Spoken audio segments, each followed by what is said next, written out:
सकाळी सकाळीच राज त्याचे आईवडील आश्रमातून घरी आले होते. त्या यज्ञाचा परिणाम राजला जाणवू लागला होता. इतके दिवस जी मनाला एक प्रकारची मरगळ आली होती, ती मरगळ आता जराशी कमी झाली होती. मनात कोणतीही भीती नव्हती, दडपण नव्हतं. आई वडील दोघांनाही जरा बरं वाटत होतं. राजकडे बघून आईने पर्समधून चावी काढली आणि दार उघडलं. आत पाऊल टाकल्या टाकल्याच तिच्या पायाशी एक बंद पाकिट तिला दिसलं. काल ते लोक सकाळी 9ला गेले होते. कदाचित ते पाकिट त्यानंतर आलं होतं. त्यावर एक रेव्हेन्यू स्टॅम्प लावलेला होता. ते पाकिट आईने हातात घेतलं. राज देखील तोपर्यंत घरात आला होता. राज, अरे तुझ्यासाठी इन्व्हलप आले बघ. आईने ते पाकिट राजकडे दिले आणि ती किचनकडे गेली. घरचा नोकर सागर सुट्टीवर गेला होता. आई किचनमध्ये गेली आणि तिने चहा ठेवला. राज सोफ्यावर बसला आणि त्याने ते इन्व्हलप उघडलं. आतमध्ये एक नोटीस होती. नोटीस एका वकिलाच्या ऑफिसमधून आलेली होती. ती नोटीस होती घटस्फोटाची. खाली आर्याची सही देखील होती. राजला धक्का बसला होता, पण इतकाही नाही. तिचं आणि विक्रांतचं काहीतरी सुरू होतं हे तर त्याने पाहिलं होतं. त्यामुळे त्याला ही गोष्ट आज ना उद्या घडणार हे माहीत होतं, पण इतक्या लवकर घडेल याबद्दल त्याला कल्पना नव्हती. त्याने नोटीस वाचायला सुरुवात केली. नोटिसीमध्ये भयानक आरोप तिने केलेले होते. सासू सासऱ्यांच्या द्वारे शारीरिक व मानसिक छळ केला जातो. सासू आणि सासऱ्यांकडून मला मारहाण देखील झाली आहे. तसेच लग्न झाल्यावर मी माहेराहून जे सोन्याचे 15 तोळ्याचे दागिने आणले होते ते सर्व सासूने काढून घेतले व विकले. सासऱ्यांनी लज्जा उत्पन्न होईल या नजरेने माझ्याकडे बघितलं. पण सगळ्यात भयानक आरोप जो होता तो म्हणजे खरंच राजला धक्का देऊन गेला. तो म्हणजे नवऱ्यामध्ये शारीरिक कमजोरी आहे. त्याचमुळे हनीमूनहून आम्ही 2च दिवसात परत आलो. तसेच नवऱ्याची मानसिक अवस्था ठीक नाही. त्याला वेड्याचे झटके येतात. तसेच त्याला त्वचेशी निगडीत असलेले खूपच विचित्र असे रोग आहेत. याबद्दल देखील लग्नाआधी या लोकांनी काहीही सांगितलं नाही.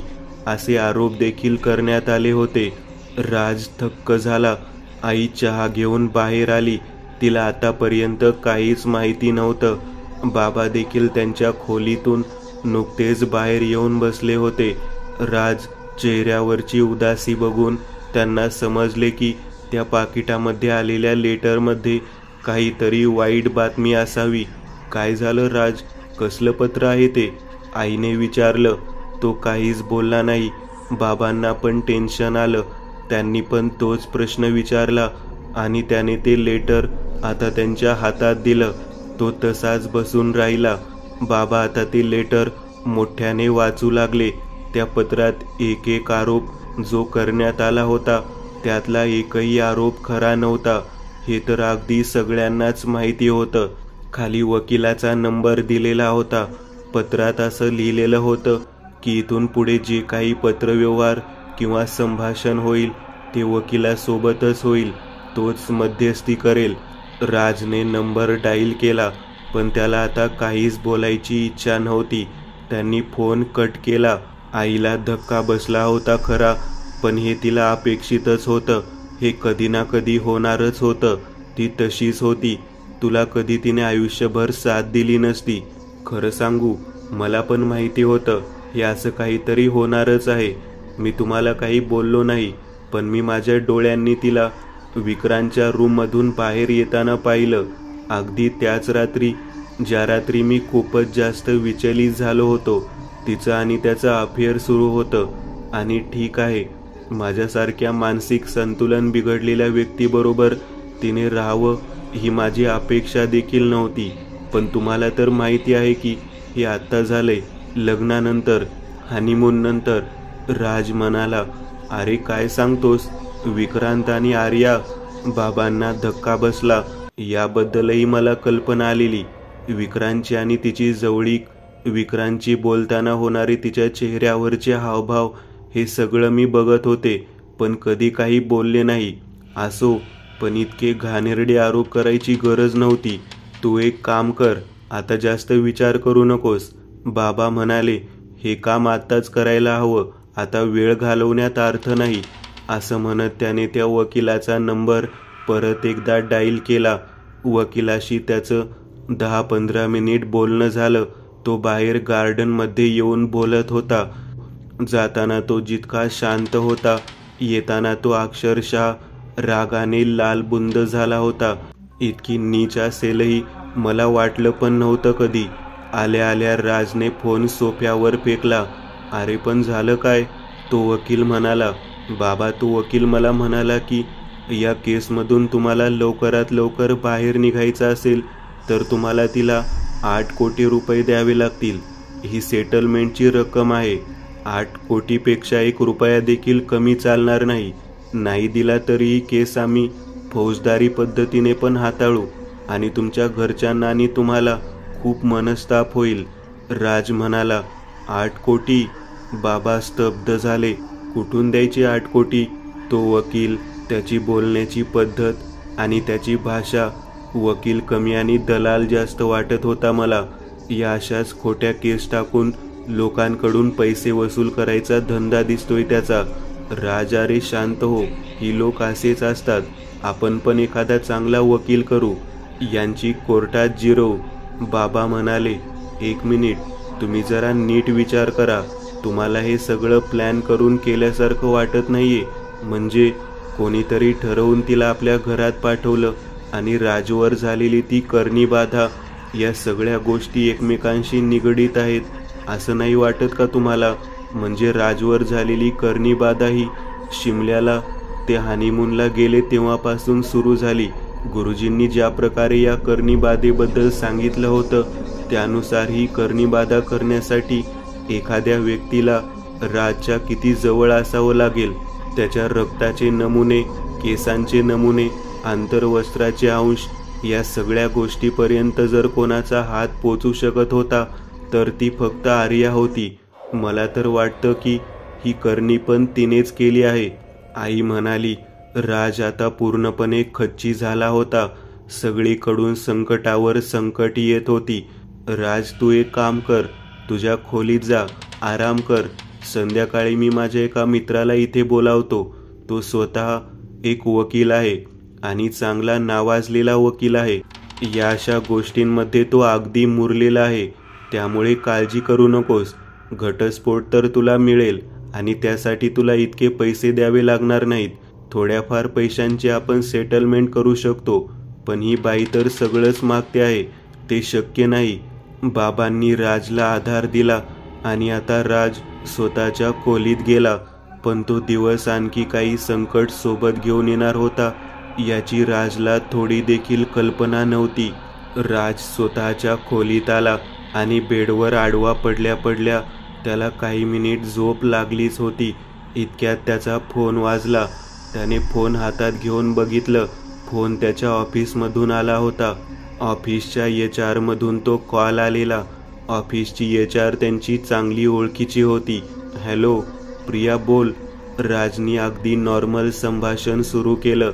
राज, तुला एक मेल आला असेल, जरा चेक कर आणि त्यावर तुझं उत्तर लवकर कळव. काही वेळातच आम्ही ते सर तुला कॉल करतील. आज तिच्या आवाजात नेहमीसारखा मैत्रीपूर्ण भाव जाणवत नव्हता. काहीतरी सिरियस मॅटर झाला होता हे त्याला आता जाणवलं. पण कंपनीत असं होऊ शकेल? तो तर खूप चांगला एम्प्लॉई होता. प्रिया, नक्कीच काय झाले मला नीट सांगशील का? तू मेल चेक कर, मी जास्त काही बोलू शकत नाही. तिने फोन ठेवला. राजने लगेचच लॅपटॉप काढला. लॅपटॉप सुरू असताना त्याला जरा विचित्र वाटलं, कारण आज लॅपटॉप ओपन करताना त्याला पासवर्ड मागितलाच नव्हता. त्यांनी ईमेल चेक केलं. ईमेलमध्ये जे लिहिलेलं होतं ते बघून तर आता त्याच्या पायाखालची जमीन सरकली. त्या ईमेलमध्ये त्याच्यावर गंभीर आरोप करण्यात आले होते. 7 दिवसापूर्वी कंपनीच्या एका खूपच गोपनीय अशा प्रोजेक्टची पूर्णच्या पूर्ण माहिती बाहेरच्या एका कंपनीला उघड झाल्याबद्दल त्यात लिहिलेलं होतं आणि ती माहिती राजकडून लीक झाली आहे असा आरोप त्यात करण्यात आला होता. या प्रोजेक्टची पूर्णच्या पूर्ण माहिती लीक झाल्यामुळे कंपनीला मोठं आर्थिक नुकसान सोसावं लागलेलं होतं. आजवर त्या प्रोजेक्टरवर खर्च करण्यात आलेल्या 2 कोटी रुपयांची भरपाई राजने करावी, अन्यथा त्यावर फौजदारी गुन्हा दाखल करण्यात येईल अशी त्यात सूचना करण्यात आलेली होती. अजून तरी कंपनीने कोणतीच ॲक्शन घेतलेली नव्हती, पण हे आज सकाळीच उघड झालं होतं आणि कंपनीकडे राजच्या लॅपटॉपवरून त्या दुसऱ्या कंपनीला करण्यात आलेल्या ईमेलचे काही स्क्रीनशॉट देखील त्या मेलमध्ये टाकण्यात आलेले होते. तसेच राजच्या लॅपटॉपचा IP ॲड्रेसही त्यात ट्रेस झालेला. राज हादरला होता. हे कसं झालं? लॅपटॉप पासवर्ड शिवाय ओपन होणे शक्यच नाही आणि तो पासवर्ड केवळ मलाच माहिती होता. म्हणजे कोणीतरी माझा लॅपटॉप वापरून हे सगळं केलं. तरीच आता लॅपटॉप ओपन करताना मला कोणताही पासवर्ड विचारण्यात आलेला नव्हता, पण मी लॅपटॉप कोणाला वापरायला दिला नव्हता, तो स्वतःशीच म्हणाला. आणि तितक्यात त्याच्या लक्षात आलं, लॅपटॉप आर्याने तर वापरला होता. शिमल्याला मी लॅपटॉप नेला होता. मी सुट्टीवर असताना कंपनी जर कोणती अडचण आली तर ऐनवेळी धावपळ नको म्हणून मी लॅपटॉप स्वतः सोबत घेऊन गेलो होतो. अच्छा, म्हणजे इकडे येण्यासाठी एअर तिकीट बुकिंग करताना कदाचित तिने माझ्या फिंगरप्रिंटचा यूज करून लॅपटॉप ओपन केला असेल आणि त्याचवेळी तिने तिथली सिक्युरिटी सेटिंग बदललेले असतील. ती स्वतः देखील एक इंजिनियरच होती. आता त्याला हळूहळू लक्षात येऊ लागलं होतं की आर्या त्याच्या आयुष्याची राख-रांगोळी करायलाच आली होती. तिच्याबद्दलची चीड आता त्याच्या मनात अधिकच वाढली होती. एकतर अधिक घटस्फोटाची नोटीस, त्यात केलेले गंभीर आरोप आणि आता त्याच्या करिअरला दिलेला हा दाना. हे ती का करत असेल? नक्की काय हवंय तिला?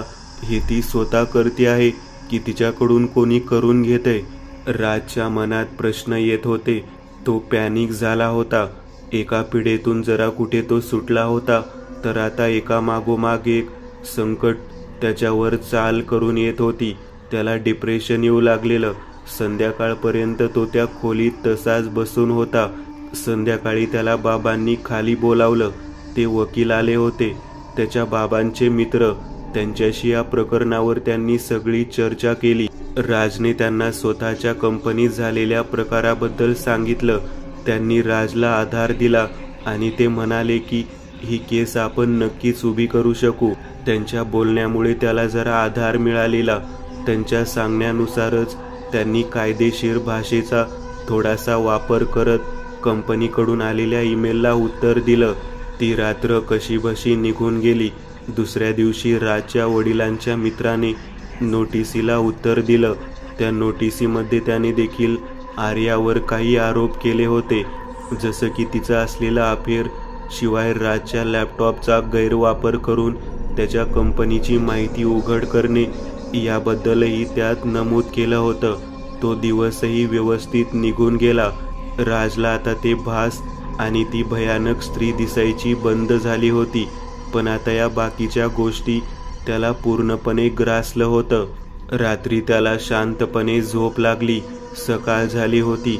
सकाळ झाली ती एका धक्कादायक घटनेने. दरवाजावर कोणीतरी बाहेरून नॉक केलं. जोरजोरात. राज उठला. एवढ्या जोरात कोण नॉक करत असेल या प्रश्नाने त्याची झोप उडाली. त्याने दार उघडलं आणि समोर एक इन्स्पेक्टर, 2 हवालदार होते. काहीही न विचारता इन्स्पेक्टरने त्याची कॉलर पकडून त्याला बाहेर ओढलं. माजला का? हुंडा मागता? पोरीला लग्न करून आणता आणि मग छळ करता? इन्स्पेक्टर त्याला शिव्या देत होता आणि त्याला ओढत आता जिन्याने त्याला खाली आणलं. राजला जमिनीवर टाकलं आणि आता लाथा मारू लागला. तितक्यात राजची नजर हॉलच्या दरवाजातून अंगणात गेली. ती आर्या तिथे उभी होती. तिच्याबरोबर तिचे आई वडील, भाऊ हे देखील उभे होते. डोळ्यात खोटं खोटं पाणी आणत नाटक करत होती. राजच्या आई आणि वडील दोघेही सकाळी सकाळीच मंदिरात गेले होते. गुरुजींनी त्यांना काही गोष्टी करायला सांगितलेल्या, त्याच गोष्टी करायला ते गेले होते. हॉलमध्ये नोकर एका कोपऱ्यात उभा होता, तोही घाबरलेला. राज घरात एकटा असल्याचं पाहूनच त्यांनी हे केलं होतं. आता राजला पोलीस तसेच मारत मारत दरवाजातून बाहेर घेऊन गेले. अहो साहेब, मी काही केलं नाही, ही बाई खोटं बोलतीये. राज विनवण्या करत होता, पण पोलीस ऐकायला तयार नव्हते. त्याला जीपमध्ये टाकत आता ते तिथून थेट पोलीस चौकीला घेऊन आली. पोलीस चौकीच्या लॉकअपमध्ये त्याला टाक. काही वेळ तिथे कोणीच फिरकले नाही. काही वेळानंतरच पोलीस स्टेशनच्या दरवाजातून आर्या आणि तिचे कुटुंबीय आत येताना दिसले. राज सुन्न झालेला, पूर्णपणे मोडून गेला होता. हे असे प्रसंग कधीच आयुष्यात बघावे लागतील हे माहिती नव्हतं, आणि अशा प्रसंगात तो नेहमी घाबरून जायचा. तसाच तो आताही घाबरून गेला होता. आर्या खुर्चीवर बसलेली त्याला दिसत होती, आणि तिच्या हातात असलेलं ते ब्रेसलेटही त्याला दिसत होतं. हे ब्रेसलेट राजने विक्रांतसोबत जाऊन विक्रांतच्या गर्लफ्रेंडसाठी काही महिन्यांपूर्वीच विकत घेतलं होतं. ते ब्रेसलेट आर्याच्या हातात होतं. राजला काहीच कळत नव्हतं. पोलिसांशी काहीतरी बोलून ते लोक निघून गेले, आणि आता तोच इन्स्पेक्टर परत एकदा राजच्या लॉकअपजवळ आला. दार उघडून आता तो आतमध्ये शिरला आणि राजला बेदम मारहाण करू लागला. राजला त्यांनी इतकं मारलं होतं की राज अक्षरशः अर्धमेला झालेला. हे सगळं ठरवून करण्यात आलं होतं. तितक्यात राजचे आई वडीलही पोलीस चौकीत येऊन पोहोचले. सोबत वकील पण दिसत होता. हवालदार आणि लॉकअपमध्ये असलेल्या इन्स्पेक्टरला ते सांगितलं, आणि तो मग गुरुवारी तिथून बाहेर निघून गेला. तिथे काय बोलणं झालं ते तर आज मी ऐकलं नाही, पण आई आणि बाबा आता तिथून लॉकअपच्या दाराशी आले आणि त्याच्याशी बोलू लागले. त्या दोघांचेही डोळे पाणावलेले होते. त्या पोरीने बरोबर दिवस बघून घाव घातलाय राज. आज नेमकं शनिवार आहे, उद्या रविवार, कोर्ट बंद. परवा आणि तेरवा देखील कोर्ट बंद. बुधवारशिवाय तुला जामीन मिळू शकणार नाही, बाबा म्हणाले. तो रडत होता, त्याची आई रडत होती, आणि बाबाही. आम्ही काहीतरी करू नक्कीच, तू हिम्मत सोडू नकोस. ते दोघेही तिथून निघून गेले. इतकी वाईट दिवस कधी आयुष्यात बघितले नव्हते, तितके आता बघावे लागत होते. ती संध्याकाळ त्यांनी कशी तरी काढली. रात्री त्याला झोप लागली नाही. आपलं नक्की काय चुकलं या गोष्टींचा विचार करत त्याचं मन आता त्याला खाऊ लागलं होतं. सकाळ झाली होती. सकाळचा वेळ कसाबसा थोडा पुढे सरकला. रविवारचा दिवस होता. 12:30च्या सुमारास राजची आई आणि बाबा त्याच्यासाठी डबा घेऊन आले होते. दोघेही टेन्शनमध्ये दिसत होते. कसा आहेस? तुझ्यासाठी डबा आणला आहे. जेवला नसशील तू काल, हो ना? आईने विचारलं. तो काहीच बोलला नाही. त्या दोघांचे चेहरेही उतरलेले दिसत होते. तुम्ही माझी काळजी करू नका, मी नीट आहे. स्वतःची काळजी करा. सगळं नीट होईल. सगळं नीट होईल. हा काळही निघून जाईल, तो म्हणाला. तुझ्या कंपनीतून लोक बंगल्यावर आली होती. 2 कोटीमध्ये सेटलमेंट कर असं म्हणत होते, अन्यथा तुला ब्लॅकलिस्ट करण्यात येईल. तुझ्यावर फौजदारी गुन्हा देखील लावला जाईल. त्यांच्याकडे सॉलिड प्रूफ आहेत की तुझ्या लॅपटॉपमधूनच त्या प्रोजेक्टची डिटेल लीक झालेत. आपल्याकडे युक्तिवाद करायला काहीही नाही. त्यावर एक उपाय सापडलाय. आता तू म्हणशील एवढे पैसे कसे जमा करणार? तेच सांगायला आम्ही आलो आहोत. शशीधर गावची जमीन आणि प्रॉपर्टी विकत घ्यायला तयार आहे, पण त्याची एक अट आहे. तो खूप कमी किंमत देत आहे. तो 2 कोटी द्यायला तयार झालाय. पूर्ण प्रॉपर्टी, गावचा वाडा आणि जमिनीचे मिळून तो अजून 50 लाख वर देईल, पण त्याला आपला बंगला हवा आहे. मी हा व्यवहार करायची तयारी दर्शवली आहे. तुझ्या करिअरवर डाग लागला तर सगळं संपेल. तुझं आयुष्य बर्बाद होईल. तू हुशार आहेस, शिकलेला आहेस. करिअरवर डाग लागून चालणार नाही.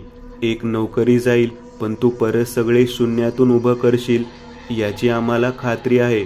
राजचे वडील म्हणाले. बाबा काय बोलताय? 12 कोटी व्हॅल्युएशन आहे त्या मालमत्तेचं.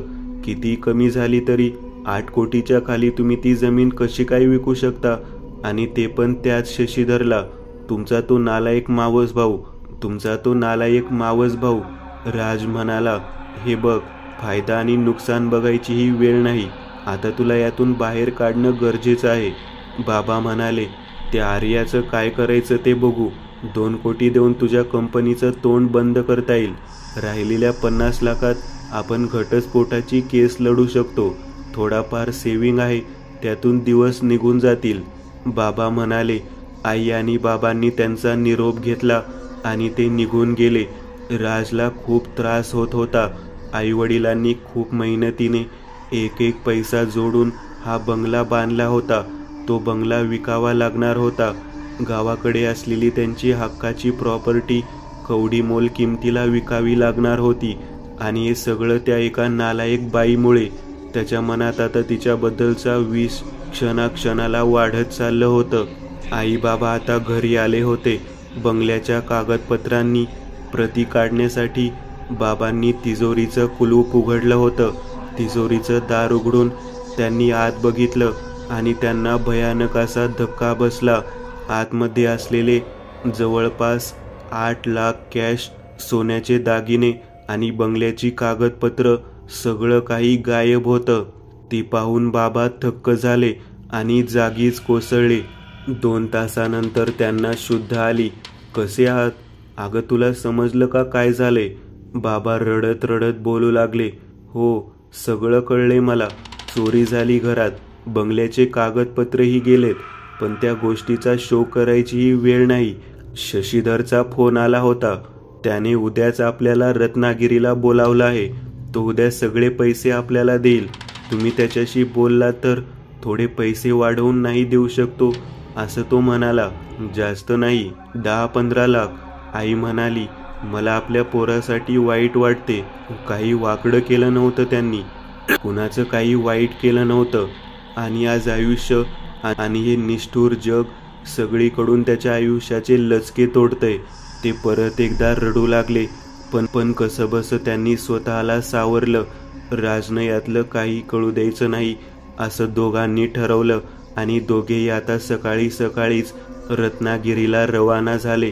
जमिनीचा तो व्यवहार त्यांनी पूर्ण केला. आवश्यक त्या सगळ्या सह्या त्यांनी कागदपत्रावर केल्या.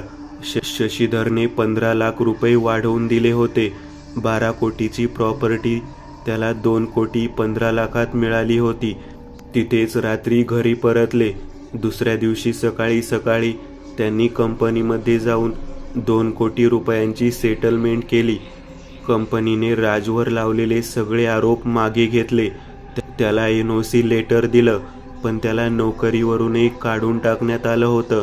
गुरुवारचा तो दिवस होता. राजची कोर्टात तारीख होती. त्याला कोर्टात घेऊन जाण्यात आलं होतं.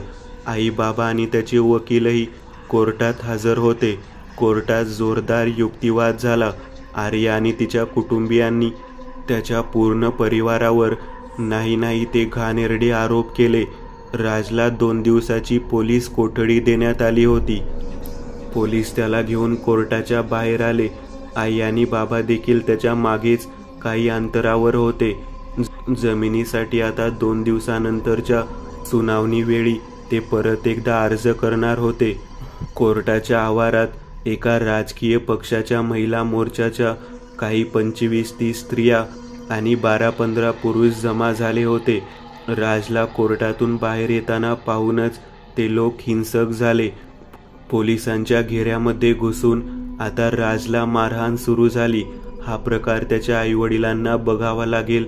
त्याचे बाबा आणि आई आता त्याच्या बचावासाठी गर्दीत शिरले. पोलीस कसेबसे त्याला घेऊन पोलीस व्हॅनमध्ये शिरले आणि त्यांनी दार बंद करून घेतलं. आणि तितक्यात गर्दीतून एक आवाज ऐकू आला. हेच त्याचे आईवडील. यांनीच तिचा जास्त छळ केला आहे. असे लोक समाजाला कलंक आहेत. तो आवाज देणारी व्यक्ती म्हणजे आर्याच्या कुटुंबियांमधली एक स्त्री होती. 25 ते 40 जणांचा तो लोंढे आता त्या वृद्ध दाम्पत्याच्या दिशेला धावला. सुरुवातीला तर त्याच्या आईवडिलांच्या तोंडाला काळं फासण्यात आलं आणि मारहाण झाली ती वेगळीच. त्यांच्या वयाचाही विचार त्या गर्दीतल्या कुठल्याच माणसाने केला नाही. जखमी आणि बेत होऊन ते वृद्ध दाम्पत्य स्वतःला सावरायचा प्रयत्न करत कसं तरी घरी पोहोचलं. आता हे सगळं सहनशक्तीच्या पलीकडे गेलं होतं. मधून ते आत शिरले. एक माणूस घराच्या अंगणात उभा होता. उद्या सकाळपर्यंत बंगला खाली करायचा. हा बंगला तुमचा नाही, तुमच्या सुनेच्या नावी केल्याची कागदपत्र आहेत. तुम्ही एका बक्षीसपत्रात हा बंगला तिला दिलेला आहे. तर उद्या हा बंगला खाली करा, अन्यथा तुम्हाला आम्हाला करून घ्यावा लागेल. तो माणूस म्हणाला, हे कसं शक्य आहे? बंगला माझा आहे. बाबा आता चिडले होते. अच्छा ठीक आहे, दाखवा पेपर्स, ओरिजिनल डॉक्युमेंट्स असतील तर दाखवा. बक्षीसपत्र रद्द होऊ शकेल. तो हसत हसत म्हणाला. बाबा गप्प झाले, कारण पेपर्स तर चोरीला गेले होते. तेही त्याच नीच मुलीचं काम होतं हे सिद्ध झालं होतं. सगळं संपलं होतं. मी जातोय, उद्या 12 वाजता येईन. तोपर्यंत बंगला खाली करून ठेवा, असं म्हणून तो निघून गेला. अंगावरचे मळलेले फाटलेले कपडे, चेहऱ्यावरचा तो काळा रंग आणि जागोजागी झालेल्या जखमा या गोष्टींपेक्षा भयानक होती आयुष्यभरात कमावलेल्या इज्जतीचा झालेला वध. ते दोघेही शांतपणे बंगल्याच्या आत आले आणि त्यांनी बंगल्याचे दार बंद करून घेतलं. ती रात्र तशीच निघून गेली. राज रात्रभर जागा होता, डोकं सुन्न झालेलं. म्हणता म्हणता पहाट कधी झाली हे त्यालाही कळलं नाही. पहाटे त्यांना झोप लागली. मध्ये किती वेळ गेला काहीच लक्षात नाही. लॉकअपच्या दारावर कोणीतरी काठी आपटत त्याला उठवलं. डोळे चोळत उठून उभा राहिला आणि समोर पाहतो तर त्याचा नोकर सागर उभा होता. सागरचा चेहरा उतरलेला होता, डोळ्यात पाणी होतं. राजच्या नजरेत नजर देत त्याने फक्त होकारार्थी मान हलवली. राजला जे कळायचं ते कळून गेलं. नाही, हे नाही होऊ शकत. सागर सांग, हे खरं नाही, प्लीज सागर. राजच्या आयुष्यात असलेला आधारच हरपला होता. दादा, आत्महत्या केली रे दोघांनी. मी सकाळी आलो तेव्हा बघितलं. सागरचा अश्रुबाण फुटला. राजला तो धक्का सहनच झाला नाही. तो तसाच डोळ्यासमोर अंधारी येत जमिनीवर कोसळला.